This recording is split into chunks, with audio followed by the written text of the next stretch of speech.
கிறிஸ்துவுக்குள் பிரியமுள்ள சகோதர சகோதரிகளே, பலந்தரும் தேவன் எபிசோட் 1997க்காய் கர்த்தரை துதிக்கிறேன், மகிமைப்படுத்துகிறேன்.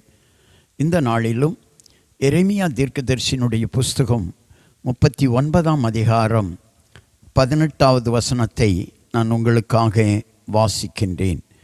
உன்னை நிச்சயமாக விடுவிப்பேன், நீ பட்டயத்துக்கு இரையாவதில்லை. நீ என்னை நம்பினபடியால் உன் பிராணன் உனக்கு கிடைத்த கொள்ளை பொருளைப் போல இருக்கும் என்று கர்த்தர் சொல்லுகிறார் என்றார். எரேமியா தீர்க்கதரிசியை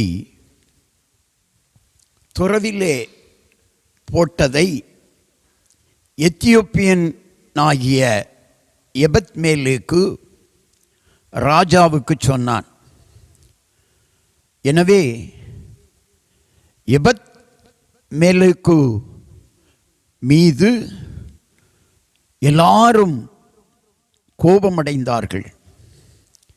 மேலும் ராஜா எரேமியாவை துறவிலிருந்து காப்பாற்றும்படியாய் எபத்மேலேக்கை அனுப்பினான். எனவே அரண்மனையில் உள்ளவர்கள், போர்ச்சேவகர்கள் யாவரும், பிரதானிகள் யாவரும் எபத்மேலேக்குக்கு சிம்ம சொப்பனமாக காணப்பட்டு அவனை எப்படியாவது தண்டிக்க வேண்டும் என்று நினைத்து கொண்டிருந்தார்கள். அப்பொழுது கர்த்தர் எரேமியா மூலமாய் எபத்மேலேக்குக்கு சொன்னதுதான், உன்னை நிச்சயமாக விடுவிப்பேன். இன்றைக்கும் யார் யார் ஆபத்திலே சிக்கி தவித்து கொண்டிருக்கிறீர்களோ, மற்றவர்களால் உங்களுக்கு ஆபத்து வரும் என்று சொல்லி பயந்து பயந்து வாழ்கிறீர்களோ, உங்களுக்கான செய்தி இதுதான். உங்களை கர்த்தர் நிச்சயம் விடுவிப்பார். மனிதர்கள் உங்களை மேற்கொள்ள முடியாது. பட்டயத்திற்கு நீங்கள் இரையாவதில்லை. கர்த்தரை நம்புங்கள், நிச்சயம் விடுவிப்பார்.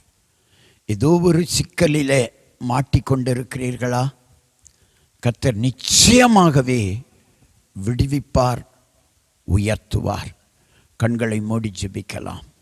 எங்களை நேசிக்கிற நல்ல தகப்பனே, அன்றைக்கு எத்தியோப்பியன் ஆகிய எபத்மேலேக்குக்கு விடுதலையை தருவேன் என்று வாக்கு கொடுத்த தேவனே, இன்றைக்கும் யார் யார் சிக்கலில், பிரச்சனையில் சிக்கி தவித்து கொண்டிருக்கிறார்களோ அவர்கள் எல்லாருக்கும் விடுதலை தாங்கப்பா.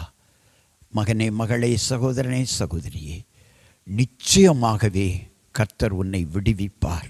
நீ கர்த்தரை நம்பு. நீங்கள் பட்டயத்துக்கு இரையாவதில்லை. இயேசுவின் நாமத்தில் ஜெபிக்கிறேன் பிதாவே, ஆமென்.